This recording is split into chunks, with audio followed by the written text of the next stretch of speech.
I give the floor now to Pakistan.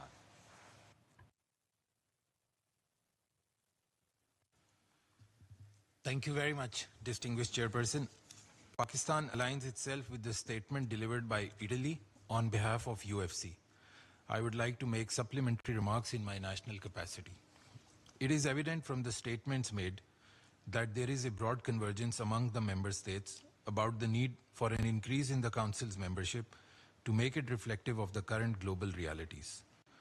We are of the view that the size of an expanded Council is directly related to it being equitable, representative, democratic, accountable, efficient, and transparent. Moreover, given the significant change in the UN's membership since 1945, wherein mostly small and medium-sized states joined the organization, it is vital that any future composition and size of the Council is based on the principle of equitable representation to ensure that the voice and concerns of these majority of states are heard on issues concerning the maintenance of international peace and security. My delegation would like to underline that for the sake of equity and democracy, the UFC has proposed that Security Council's expansion take place only in the category of elected, non-permanent members. We remain staunchly opposed to proposals for permanent seats, as there is no justification for creating new centers of privilege within the UN. Our goal is to democratize the Council and support a reform that corresponds to the interests of the large majority of member states and regional and cross-regional groups, not just a few self-appointed states. Therefore, as the UFC has proposed, additional elected members will enhance regional representation and ownership, imparting more legitimacy to the Council. The UFC proposal would also accommodate the desire of cross-regional groups, such as the Arab Group, the OIC, SIDS, and other smaller countries, for adequate representation on the Council. A large number of non-permanent members will balance the influence of the permanent members. On the contrary, if additional permanent members are included in the Council, it will mathematically reduce the prospects for representation for the rest of the UN member states. After all these years of discussions, whatever number of seats we might finally decide to increase in a reformed or enlarged Council, 5, 8, 10, or 12, it must be realized that it is going to be a small number. We cannot afford a model that attempts to allocate a major chunk of these new seats permanently to 4 or 5 individual countries, leaving nothing for the rest of the membership. Instead, new seats should allow for fair rotation that would increase the chances for all members of all regions or sub-regions to be represented in the Council. We believe the Council's membership must be accountable, collectively and individually, to the UN membership, which is represented in the General Assembly.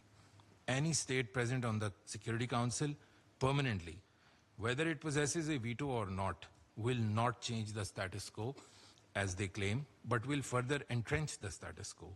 This is a critical and fundamental basis for the UFC's assertion that expansion in the Security Council should take place only in the non-permanent category.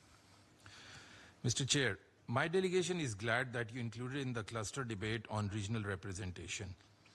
It is an issue which in many aspects is most closely linked to the agenda of the Security Council reform debate. This flows from the fact that all member states, regions, and other groups of states have strong and vital interest in the reform of the Council. Our position is clear.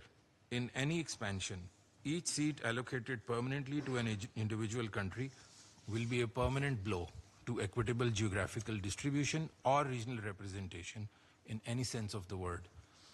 We want to accommodate the interests of all states and regional groupings. This can be best achieved through addition of regular non-permanent seats, which in our view is the most equitable and fair option by any comparison. A regional approach which ensures equitable geographical representation should be the central plank of our discussions encompassing the 5 clusters. The UFC's proposal is premised on a regional approach allocating seats in an existing Council of 27 in accordance with the number of states members in each of the 5 UN-recognized regions. Allocation of more seats to each region, particularly the underrepresented ones, which will allow for adequate representation of their sub-regions as well. The distinguished PR of Italy has already outlined the UFC's proposed distribution of seats in an expanded council.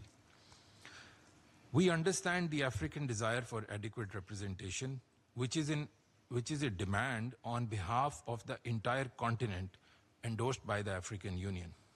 If the African regional approach is agreed, it should also be applied to other regions.